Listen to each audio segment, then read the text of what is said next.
Hey guys, back with another TJ video for you today. The one everybody's been wanting. The full build update on my 2004 Jeep TJ Wrangler. It's been a long time since we brought you one of these. I got behind on YouTube by a long time, and we've done a lot on this Jeep. Today I just want to kind of give you an update on it. So for those new to the channel, this is my 2004 TJ Wrangler.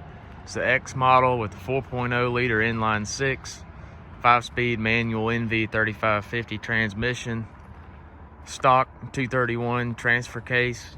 Got a 4.5 inch Rubicon Express Superflex short arm kit on here, 35 1250 Nitto trail grapplers on a 17x9 method wheel.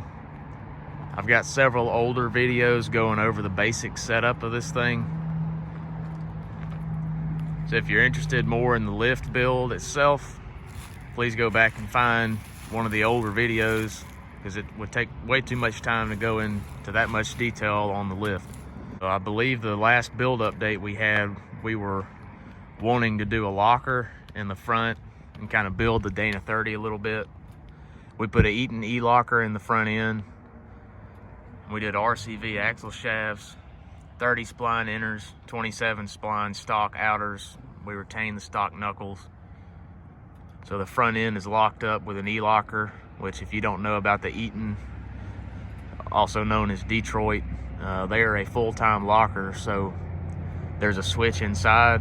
When you flip the switch, you're full-time locked, even power to both wheels. So that really helped us out. Following that, we did the best top, Trek top, I believe it's called. Trek top NX, the slant back top as everybody knows it as. This Jeep came with the tan hard top on it. Kind of wanted to change the look up a little bit. This Jeep is a weekend vehicle. I take the wife and the dogs around in it as well as off-roading, so really this top suits our needs a lot better than the hard top does.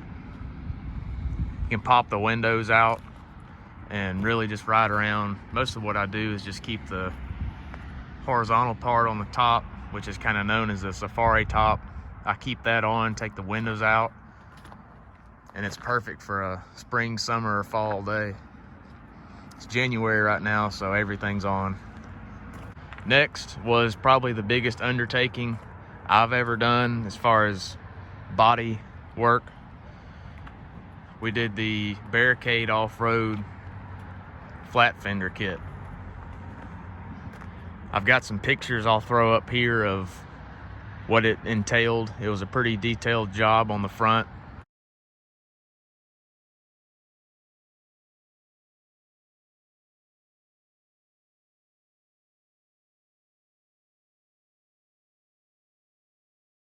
But these 35s were scrubbing, depending on what trail we were on. I was tucking them up in the fender pretty good, and we actually ended up popping a fender flare off every now and then, especially on the front. So we knew we wanted to go to tube fenders a long time ago. We finally did it. It was pretty nerve-wracking because you have to chop up your front fenders in order to get these on. In fact, you can probably see my cut right there. You cut all the way up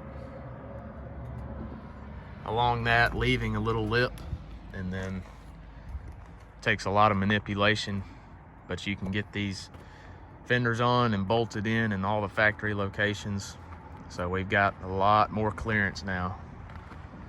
It's actually going to allow us to run a 37, which is on the list of to-do things. Let you see both sides. The rears are very simple. They're just bolt on. You literally unbolt the plastic factory fender flare, and this bolts into the factory holes in the tub. There's no manipulation or cutting needed. Plenty of clearance.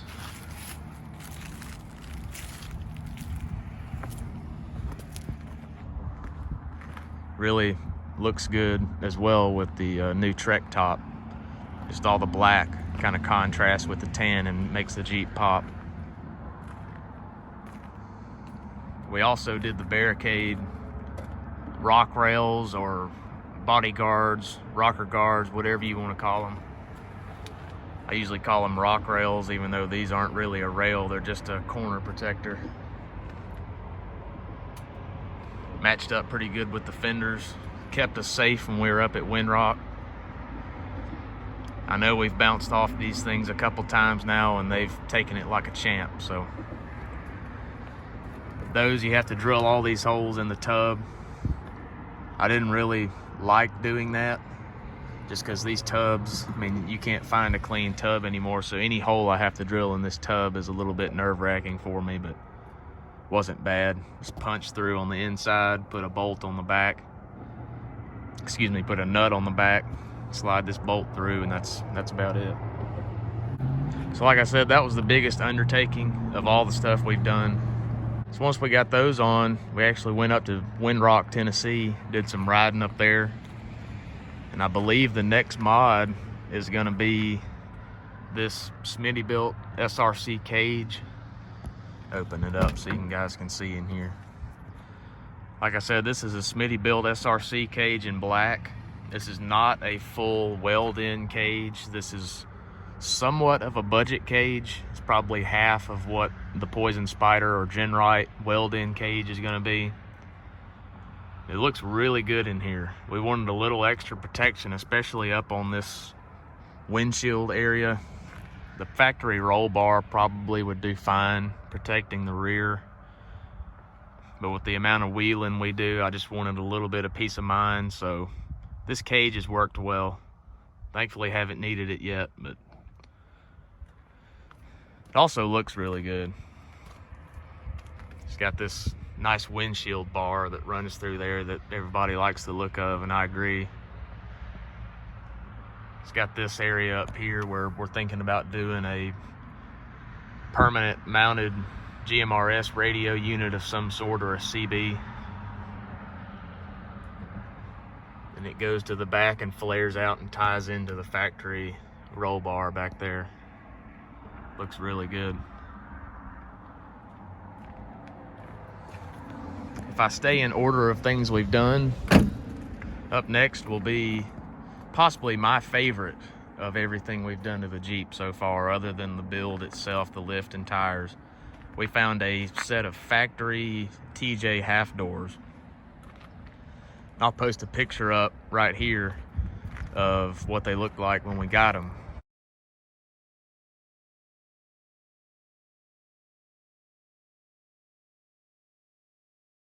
They were actually white. I had to drive about an hour and a half to find them. I found them on Marketplace. They're getting pretty rare to find, especially that aren't rusted out in the bottom down here. So we got them, took them apart ourselves. I'll post another picture here of them apart.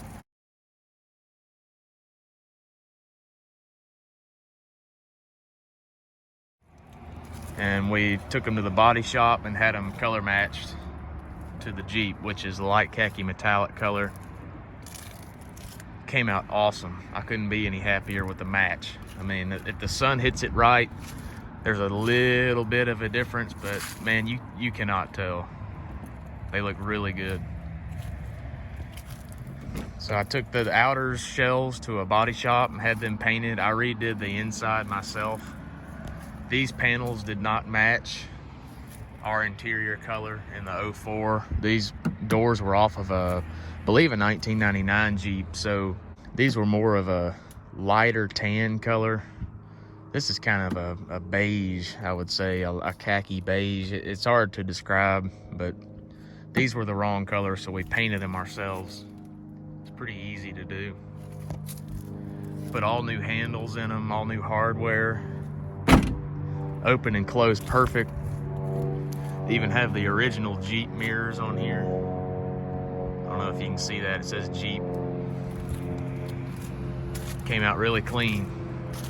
We use these things all the time, especially off-road. They make it so much easier to poke your head out and see what you're doing. They also came with the fabric uppers. We have those, but it's about 60 degrees today, so we're running with them off. Like I said, both doors are in perfect condition. Open and close flawlessly. This is the only blemish on the whole buy right here, was this mirror is a little shattered down there. Doesn't really bother me. All new handles and hardware. It's all they needed, just a little bit of love. Just looked like they did in 1999. Next, we got, like I said earlier, we got the front locked up with an Eaton. So we did the same thing for the rear. Yes, this is a Dana 35. It's not advisable to lock them up, but mine being a stick shift, we take it really easy when we're on the trails. We hit some nasty stuff, but I never romp on it or rock bounce the thing. So we went ahead, since we're on a little bit of a budget here, we're not just gonna buy 2 brand new axles and throw them in here. We put an Eaton in the back and chromoly shafts by 10 factory. I think that'll give it just enough beef to where we can trail ride it and not be worried about it being locked. But an axle swap to a 44 of some sort is still in the future for this Jeep. We're just running with what we've got right now. And go inside and show you where I put the switches. You've probably already seen the spotter switch we got. I really liked it because they're factory looking switches in the factory location, so we just put both locker switches right here next to them. Got rear diff lock and front diff lock. Really clean looking. I don't like a bunch of flashy, colorful switches. Those just kind of blend into the Jeep and look like factory, which was my goal. We also did a anti-rock front sway bar by Curry. I guess they're technically Rock Jock, but it's run by the same folks as Curry Enterprise. This thing really made a difference. I was a little apprehensive to buy it. I didn't know if it would make much difference, but we ran so long without a front sway bar. And as a weekend vehicle, that's fine, but this just gives you so much more control on the trail. The amount of body roll decrease when we added this thing is unreal. We retain the same amount of articulation. It feels like when you're flexing, you don't have a sway bar on, but when you're flexing, the body stays perfectly upright. So I'm really glad we invested in this, and it made a huge difference. So if you're on the fence about the anti-rock, I say go for it. So now we've come to a few of the more recent updates, as in the past month or so. We got some bar-tacked seat covers for the inside. There's just too much khaki in here. The dogs were trashing my factory TJ seats. So we got a set of the bar tacks. Man, these things, they're comfortable, but man, they just make it look so much better in here. Dog hair, mud, slime, grime, whatever, just wipes right off with water. It's so much easier to keep these clean than those cloth seats that came factory in the TJs.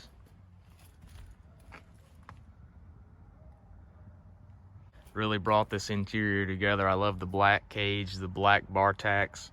Well, you've still got plenty of tan in here. The whole dash is tan pretty much. And the carpet is tan as well. Really looks good in here. We also got the bar tacked little dash hanger over there. I keep my winch controller and winch cable in there. Still got some snacks from the ride last weekend, it looks like. And we've got the bar tacked fire extinguisher mount to the roll bar back there as well. This thing really came in handy already because at Windrock, we were on a hill and we had to get out and get in the back of the Jeep because that's where our winch remote is, and that was a pain in the butt. And we were winching a lot, so having it handy right here is nice. So coming up front, we ditched the Fishbone off-road front bumper. No issues with it at all, just went for a different look. And we went with the Moto-built stubby bumper. Painted it myself. I think it looks really good on here. And I like the way the winch sits on there. That was one of the main reasons we got it, other than to clear this sway bar. The winch on the Fishbone had a separate winch plate that kind of went up and then sat up here, and the winch sat up on top of that. It was blocking too much of the radiator. That's my only complaint about the Fishbone. The winch just sat too high for my taste. This one dropped it down and really opened the front of the Jeep up for more airflow. And also it just looks really good. Kind of shows off the anti-rock sticker there. It's really tied the front end together in my opinion. So that was the Moto built. They make quality stuff right here in Alabama. I'm glad to be running their bumper. Last but not least, I don't know if you've seen the video on the install yet, but we swapped out whatever brand bumper came on this thing for a Highline off-road rear bumper and swing out tire carrier. You can go watch the install video, get my opinions on it, but the short and sweet version is this thing is ultra high quality and I highly recommend it. And this is one of the best things about it here. Opens with the rear swing gate. No more having to undo a latch down here. No more annoying rattles. Keeps it really clean, really simple. Highline's made in America, I believe up in Ohio. Highly recommend this bumper. So that brings us to the end of this video. I hope you enjoyed the update on the Jeep. I know a lot of you have been waiting to see kind of what we've done to it. You saw some hints of things in previous videos, but I really wanted to show you guys around it, show you what we've done. We are absolutely loving the Jeep. I've always wanted a TJ. This one is just, does amazing off-road. Lots more to come. Like I said, we still want to swap out for a 44 in the rear just for peace of mind, especially before we go to 37s. If you got any other questions about the Jeep, drop a comment down below. And like always, if you enjoyed the video, like the Jeep, please like the video and consider subscribing to the channel. You'll help us out a ton by doing so. And again, this is Everyday Off-Road. Hope you enjoyed the video. See you next time.